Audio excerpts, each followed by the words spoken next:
कौन सा अनुच्छेद पढ़ रहे हैं? इसमें दो बात है। एक है विधि के समक्ष समानता। क्या है?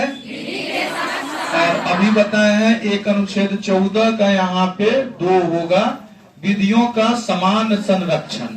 थोड़ा समझने का प्रयास कीजिएगा कि दारोगा का जो एग्जाम होगा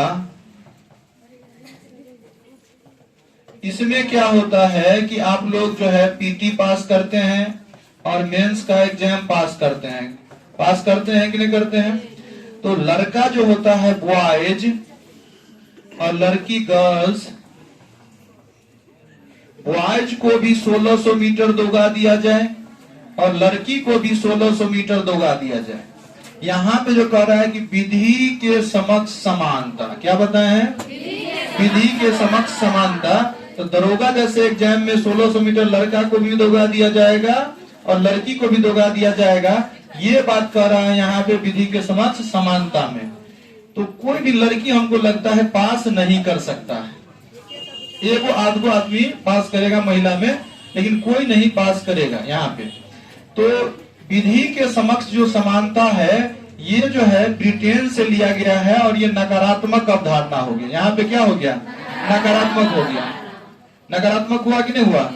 1600 मीटर। तो अपने लोग क्या करते हैं, लड़की सबको 6 मिनट में कितने मीटर दौड़ाते हैं? 1000 मीटर दौड़ाते हैं। अब हम यहाँ पे क्या किए? विधि को असमान किए हैं।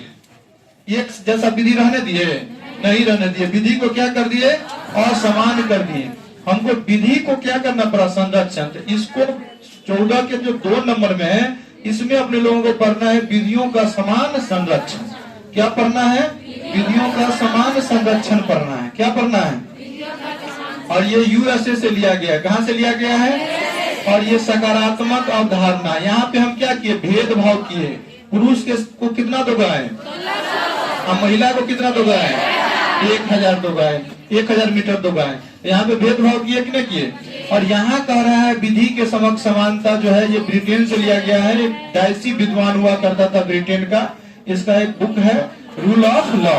और यह जो है ना ये नकारात्मक अवधारणा होगी। जब विधि समान करते हैं तो महिलाओं के साथ जो है क्या होता है, अच्छे से माने 1600 मीटर इसका 1600 मीटर इसका जो दौड़ाएंगे तो महिला का जो शारीरिक स्थिति होता है उतना कवर नहीं कर पाएगा। तो ये कैसी अवधारणा हो गया? नकारात्मक अवधारणा हो गया। और जो भेदभाव किए तो कैसी अवधारणा हुआ? सकारात्मक। इसमें है कि विधि से ऊपर कोई नहीं होगा। विधि से ऊपर, इसमें विधि से ऊपर क्या होगा? कोई नहीं होगा। ठीक ना? और विशेषाधिकार का अभाव होगा। विधि की जब समानता होगा तो विधि से ऊपर कोई नहीं होगा और विशेषाधिकार का क्या होगा? अभाव होगा। लेकिन अपवाद स्वरूप में भी कुछ है। जैसे भारतीय संविधान का एक अनुच्छेद 361, कौन सा अनुच्छेद है? राष्ट्रपति को विशेषाधिकार देता है। किसको? राष्ट्रपति को विशेषाधिकार देता है। अनुच्छेद 361 में बताया गया है कि राष्ट्रपति जब अपने पदों पे रहता है तो उस पर कोई नोटिस जारी नहीं किया जाता। तो ये बात पढ़ेंगे। अनुच्छेद 105 में अभी ये बताया आप लोगों को कि संसद का जो सदस्य होता है उसका विशेषाधिकार है कि जब सत्र चलता रहेगा तो संसद के किसी भी सदस्य को आप गिरफ्तार नहीं कर सकते हैं। और 194 में विधायक सबका है। तो राज्य विधानमंडल के सदस्यों का जो विशेषाधिकार है 194 में। तो ये अनुच्छेद आप लोगों को समझ में आया? इसी तरह से आप लोग आगे पढ़ेंगे। पॉलिटी कल 15-16 अनुच्छेद पढ़ाएंगे। और अभी जो है आज फिजिक्स नहीं पढ़ा पाए।